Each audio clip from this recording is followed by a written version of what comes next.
Des inspecteurs de l'enseignement supérieur de la commune d'Adjamé lancent l'initiative MOSPA, une plateforme dédiée à l'orientation scolaire et professionnelle des élèves.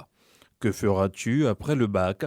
C'est la thématique abordée cette année. Une édition qui va nous permettre de coacher tous nos élèves futurs bacheliers d'Adjamé dans l'optique de leur permettre de faire des choix idoines de filières universitaires et puis professionnels. Ce salon peut apporter beaucoup d'informations aux élèves puisque ici vous avez plusieurs écoles, plusieurs entreprises.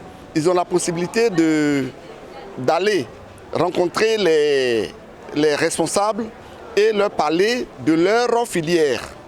Et on ne choisit pas une filière parce que son camarade a choisi. L'initiative MOSPA a aussi récompensé les meilleurs élèves de la commune.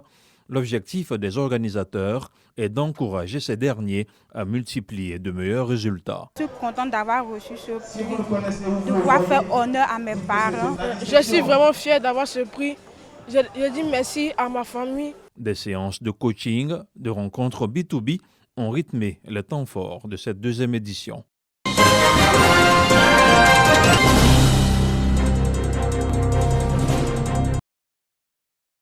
La commune de San Pedro innove dans la gestion de la cité balnéaire.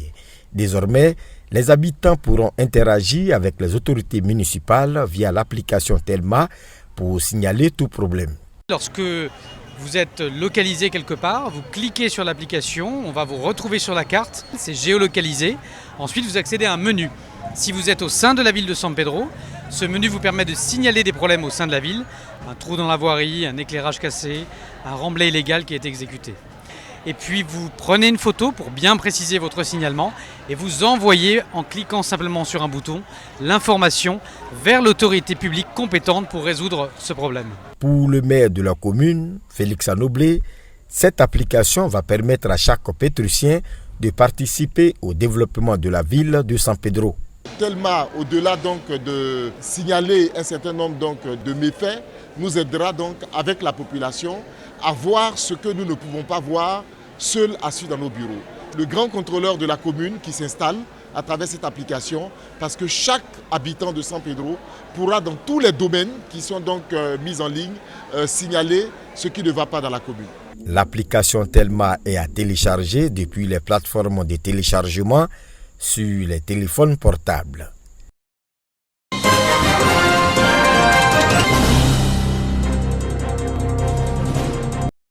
À ce renforcement de capacité et de retour d'expérience d'une durée de 5 jours, les attentes des participants sont quasi identiques. Nos attentes, c'est de surtout copier les bonnes pratiques du Rwanda, par exemple. Cela nous permettrait en tout cas de pouvoir améliorer l'existant. À travers cette session, l'Organisation internationale pour les migrations OIM, en collaboration avec ses partenaires, souhaite aider la Côte d'Ivoire à comprendre l'état du marché du travail et la situation de la migration de main-d'œuvre en vue d'élaborer des politiques fondées sur des données fiables.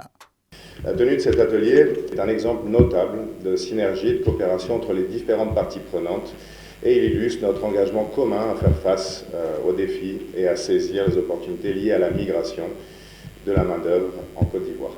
Ce volet du plan Africa Regional Programme bénéficie de l'adhésion du ministère de l'Emploi et de la Protection sociale. L'actualisation de l'étude diagnostique du SIMT est plus qu'une urgence. Cette étude actualisée qui inclut les statistiques de la migration de main-d'œuvre et qui sera validée au cours des présents travaux permettra ainsi de disposer d'un système d'information sur le marché du travail plus performant, capable de donner une bonne connaissance et une meilleure compréhension du marché du travail ivoirien afin de pouvoir mieux répondre aux défis de création d'emplois productifs et décents et de lutte contre la pauvreté. Relativement à cette promotion du système d'information sur les marchés du travail, SMIT, ce programme est financé par le gouvernement américain, l'Union africaine, l'Organisation internationale du travail et l'UNECA.